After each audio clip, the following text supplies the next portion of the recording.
फिल्मी विलेज हमेशा से यही चाहता है कि आप एक स्पेशल कहानी का लुत्फ उठा सको। आज की जो स्पेशल फिल्म है जिसका नाम है शेयर। कहानी की शुरुआत होती है एक अंधेरे और सुनसान कमरे से। यहाँ हमें एक नौजवान लड़का दिखाई देता है जो अकेला गहरी नींद में सो रहा था, लेकिन अचानक उसकी नींद खुलती है और वो घबरा कर उठकर बैठ जाता है। उसकी आंखें बार बार इधर उधर घूमती है। चारों तरफ देखता है तो पता चलता है कि यह कोई साधारण कमरा नहीं है, बल्कि यह तो जैसे किसी जेल जैसा डिब्बा है। चारों तरफ कंक्रीट की मोटी मोटी दीवारें और वहाँ कोई खिड़की या दरवाजा भी नजर नहीं आता। लड़का समझ ही नहीं पाता कि आखिर वह यहाँ कैसे और क्यों आया है। वह घबरा कर चिल्लाने लगता है, कोई है? दरवाजा खोलो, मुझे बाहर निकलना है। लेकिन कमरे में घुसती है सिर्फ उसी की अपनी आवाज़। थोड़ी देर बाद वह गुस्से से दीवारों पर मुँह के मारने लगता है, लेकिन हर बार उसके हाथ छिल जाते हैं और दीवारें जस की तस खड़ी रहती है। वह थक कर फर्श पर बैठ जाता है। इसी बीच उसकी नज़र कमरे में लगे एक मॉनिटर स्क्रीन पर पड़ती है। स्क्रीन पर सिर्फ एक ही शब्द लिखा आता है, शेयर। लड़का चौंक जाता है। वह आगे बढ़कर मॉनिटर पर उंगलियां चलाता है, कुछ सवाल पूछने की कोशिश करता है। तुम कौन हो? मुझे यहाँ किसने बंद किया? मुझे बाहर जाने दो। लेकिन स्क्रीन से कोई जवाब नहीं मिलता।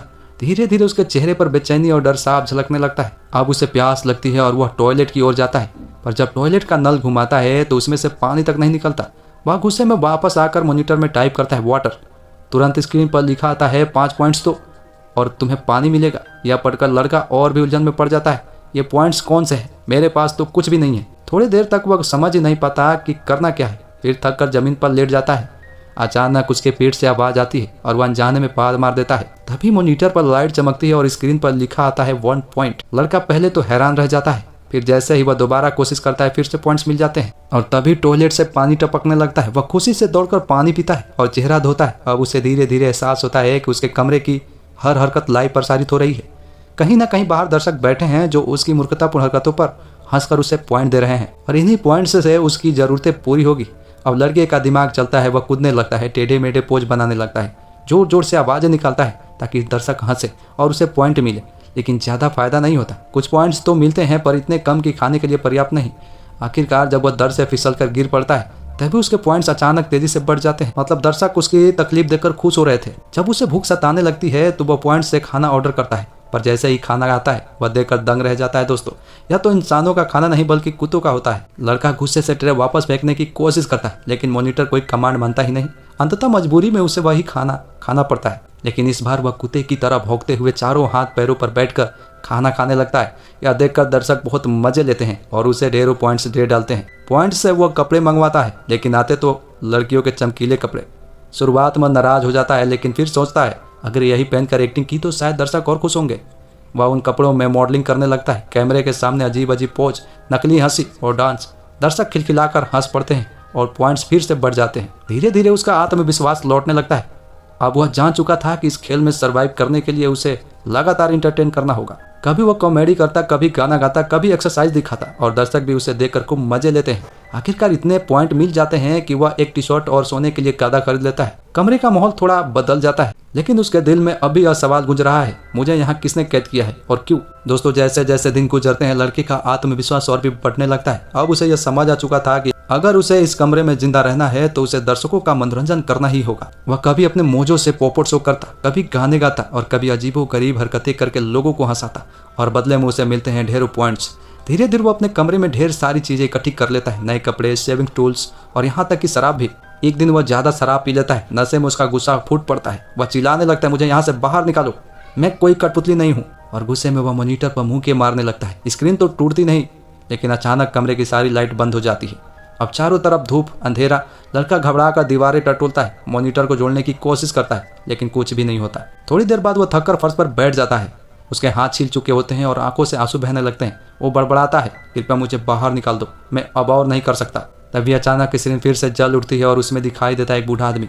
लड़का हैरान रह जाता है। बूढ़े आदमी का कमरा भी लगभग वैसा ही है, लेकिन उसमें बहुत सारी चीज़ें भरी हुई है, किताबें, खाने का सामान और सजावट। बूढ़ा मुस्कुरा कर कहता है, तो आखिरकार तुम अगले लेवल तक पहुँच ही गए। लड़का चौंक कर पूछता है, लेवल? इसका क्या मतलब है और तुम कौन हो? बूढ़ा समझाता है कि जब कोई कैदी काफ़ी समय तक टिक जाता है और दर्शकों को लगातार इंटरटेन करता है तो उसे अगले लेवल पर पहुंचा दिया जाता है और तभी वह यहाँ मौजूद बाकी कैदियों से बात कर सकता है। लेकिन सबसे चौंकाने वाली बात यह थी कि उन सभी कैदियों को नहीं पता कि उन्हें किसने और क्यों किडनैप किया है।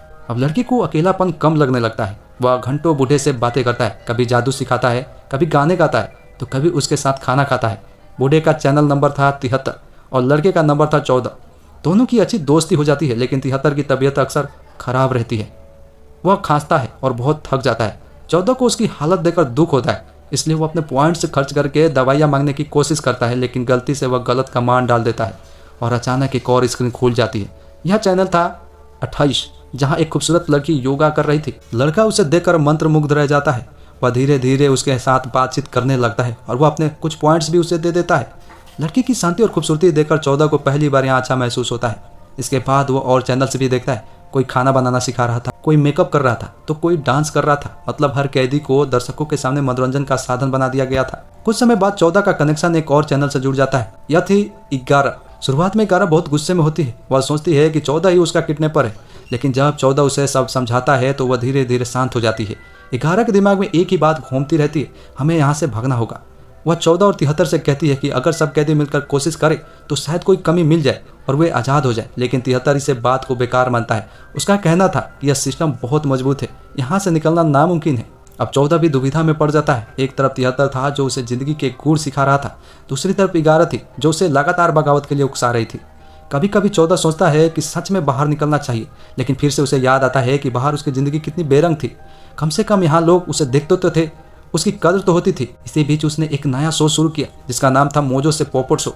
उसका यह शो दर्शकों को इतना पसंद आता है कि लोग उससे खूब डोनेशन देने लगते हैं। अब उसके पास खाने पीने की कोई कमी नहीं रहती, लेकिन 11 अब भी उससे नाराज रहती है क्योंकि उसे लगता था कि 14 दर्शकों की कठपुतली बन चुका है। इसी बीच 73 की तबीयत अचानक और भी बिगड़ जाती है। वह खांसते खांसते गिर पड़ता है। 14 और 11 घबरा जाते हैं। वे तुरंत मदद की गुहार लगाते हैं, लेकिन सिस्टम कोई जवाब नहीं देता। घबराहट में 11 गलत कमांड डाल देती है और अचानक 73 का कमरा गर्म होने लगता है। गर्मी इतनी बढ़ जाती है कि उसमें आग लग जाती है। 73 बचने की कोशिश करता है, लेकिन सब असफल हो जाता है और आखिरकार वो आग में जलकर राख हो जाता है। 14 और 11 स्क्रीन पर सब कुछ देखते रह जाते हैं। उनकी आंखों के सामने उनका दोस्त तड़प तड़प कर मर गया। 14 जोर जोर से चिल्लाता है, रोता है, नहीं ऐसा नहीं हो सकता, 73 को कुछ नहीं होना चाहिए था।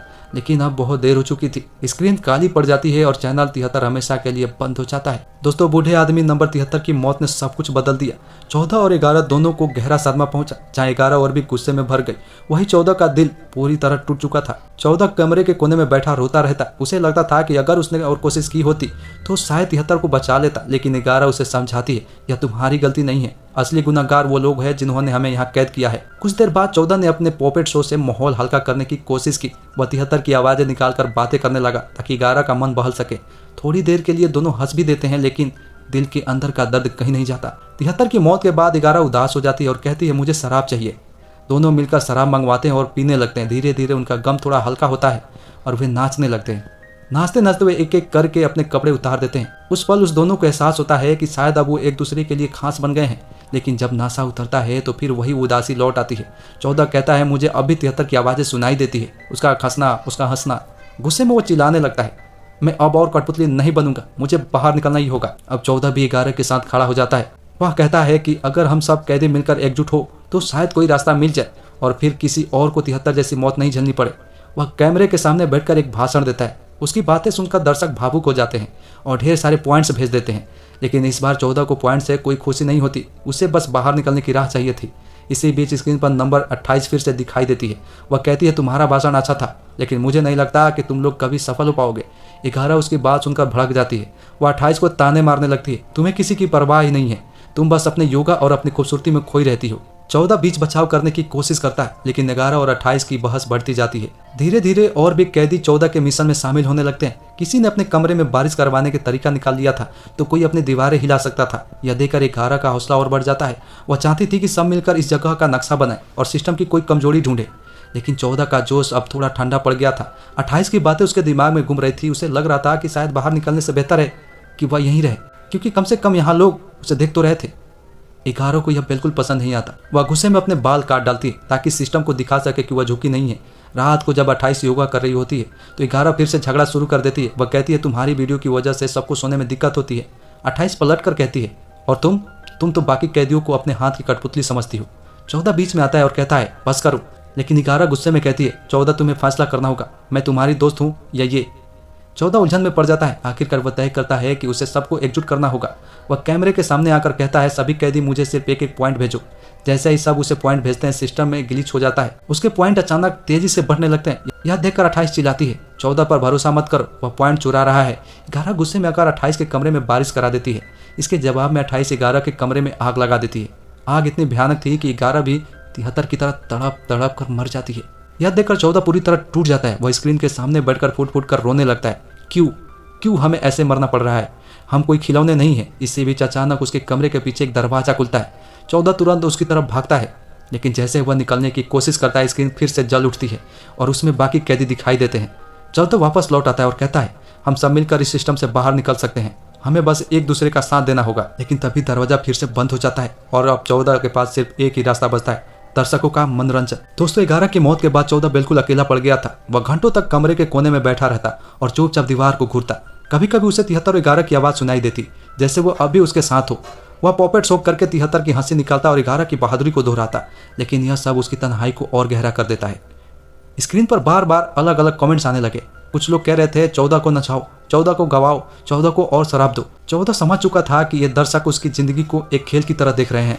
उन्हें उसकी खुशी, उसका दर्द कुछ फर्क नहीं पड़ता था। उनके लिए बस एक कठपुतली था। तो दोस्तों ये थी एक खौफनाक और सोचने पर मजबूर कर देने वाली फिल्म की पूरी कहानी। यह कहानी हमें सिखाती है कि कभी कभी आज़ादी का मतलब सिर्फ बाहर निकलना नहीं होता, बल्कि अपनी आत्मा और ज़मीर को बचाए रखना ही असली आज़ादी होती है। तो दोस्तों आपको ये वीडियो कैसी लगी कमेंट में हमें ज़रूर बताएं। चैनल पर पहली बार आए हैं तो सब्सक्राइब जरूर कर लें। मिलते हैं अगली